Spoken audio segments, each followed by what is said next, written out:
एक साधु वर्षा के जल में प्रेम और मस्ती से भरा चला जा रहा था कि इस साधु ने एक मिठाई की दुकान को देखा जहां एक कढ़ाई में गरम दूध उबला जा रहा था तो मौसम के हिसाब से दूसरी कढ़ाई में गर्मा गर्म जलेबियां तैयार हो रही थी। साधु कुछ क्षणों के लिए वहां रुक गया। शायद भूख का एहसास हो रहा था, यह मौसम का असर था। साधु हलवाई की भट्ठी को बड़े गौर से देखने लगा। साधु कुछ खाना चाहता था, लेकिन साधु की जेब ही नहीं थी तो पैसे भला कहाँ से होते। साधु कुछ पल भट्ठी से हाथ सेंकने के बाद चला ही जाना चाहता था कि नेक दिल हलवाई से रहा न गया और एक प्याला गरम दूध और कुछ जलेबियां साधु को दे दी। मलंग ने गरम जलेबियां गरम दूध के साथ खाए और फिर हाथों को ऊपर की ओर उठाकर हलवाई के लिए प्रार्थना की, फिर आगे चल दिया। साधु बाबा का पेट भर चुका था। दुनिया के दुखों से बेपरवाह वे फिर एक नए जोश से बारिश के गंदले पानी के छींटे उड़ाता चला जा रहा था। वह इस बात से बेखबर था कि एक युवा नवविवाहिता जोड़ा भी वर्षा के जल से बचता बचाता उसके पीछे चला आ रहे हैं। एक बार इस मस्त साधु ने बारिश के गंदले पानी में जोर से लात मारी। बारिश का पानी उड़ता हुआ सीधा पीछे आने वाली युवती के कपड़ों को भिगो गया। उस औरत के कीमती कपड़े कीचड़ से लथपथ हो गए। उसके युवा पति से यह बात बर्दाश्त नहीं हुई, इसलिए वह आस्तीन चढ़ाकर आगे बढ़ा और साधु के कपड़ों से पकड़कर कहने लगा, अंधा है, तुमको नजर नहीं आता तेरी हरकत की वजह से मेरी पत्नी के कपड़े गीले हो गए हैं और कीचड़ से भर गए हैं। साधु हक्का बक्का सा खड़ा था, जबकि इस युवा को साधु का चुप रहना नाखुशगवार गुजर रहा था।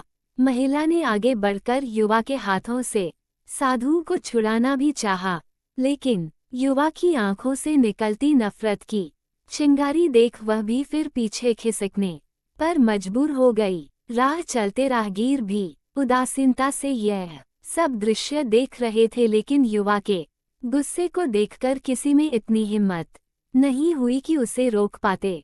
और आखिर जवानी के नशे में चूर इस युवक ने एक जोरदार थप्पड़ साधु के चेहरे पर जड़ दिया। बूढ़ा मलंग थप्पड़ की ताब न झेलता हुआ लड़खड़ाता हुए कीचड़ में जा पड़ा। युवक ने जब साधु को नीचे गिरता देखा तो मुस्कुराते हुए वहां से चल दिया। बूढ़े साधु ने आकाश की ओर देखा और उसके होठों से निकला, वाह मेरे भगवान, कभी गरम दूध जलेबियां और कभी गरम थप्पड़, लेकिन जो तू चाहे मुझे भी वही पसंद है। ये कहता हुआ वह एक बार फिर अपने रास्ते पर चल दिया। दूसरी ओर वह युवा जोड़ा अपनी मस्ती को समर्पित अपनी मंजिल की ओर अग्रसर हो गया। थोड़ी ही दूर चलने के बाद वे एक मकान के सामने पहुंचकर रुक गए। वह अपने घर पहुंच गए थे। वे युवा अपनी जेब से चाबी निकालकर अपनी पत्नी से हंसी मजाक करते हुए ऊपर घर की सीढ़ियों तय कर रहा था। बारिश के कारण सीढ़ियों पर फिसलन हो गई थी। अचानक युवा का पैर फिसल गया और वह सीढ़ियों से नीचे गिरने लगा। महिला ने बहुत जोर से शोर मचाकर लोगों का ध्यान अपने पति की ओर आकर्षित करने लगी, जिसकी वजह से काफी लोग तुरंत सहायता के लिए युवा की ओर लपके, लेकिन देर हो चुकी थी। युवक का सिर फट गया था और कुछ ही देर में ज्यादा खून बह जाने के कारण इस नौजवान युवक की मौत हो चुकी थी। कुछ लोगों ने दूर से आते साधु बाबा को देखा तो आपस में कानाफूसी होने लगी कि निश्चित रूप से इस साधु बाबा ने थप्पड़ खाकर युवा को श्राप दिया है, अन्यथा ऐसे नौजवान युवक का केवल सीढ़ियों से गिरकर मर जाना बड़े अचंभे की बात लगती है। कुछ मनचले युवकों ने यह बात सुनकर साधु बाबा को घेर लिया। एक युवा कहने लगा कि आप कैसे भगवान के भक्त हैं जो केवल एक थप्पड़ के कारण युवा को श्राप दे बैठे। भगवान के भक्त में रोष व गुस्सा हरगिज नहीं होता। आप तो जरा सी असुविधा पर भी धैर्य न कर सकें। साधु बाबा कहने लगा, भगवान की कसम मैंने इस युवा को श्राप नहीं दिया। अगर आपने श्राप नहीं दिया तो ऐसा नौजवान युवा सीढ़ियों से गिरकर कैसे मर गया।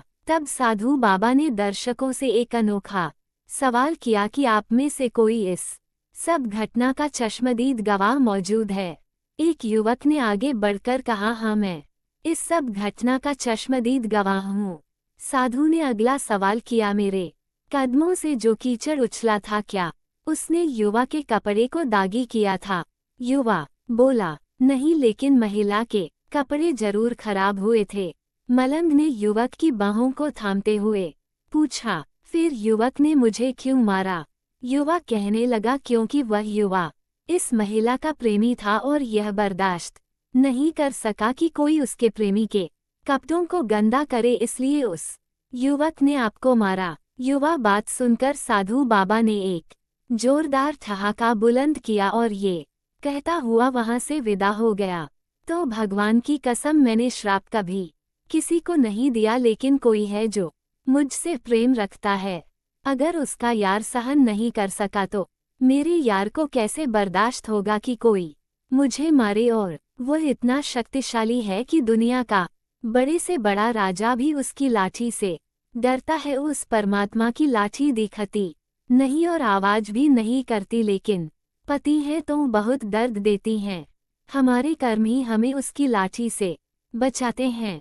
बस कर्म अच्छे होने चाहिए। कहानी पसंद आए तो लाइक और सब्सक्राइब जरूर करें। धन्यवाद।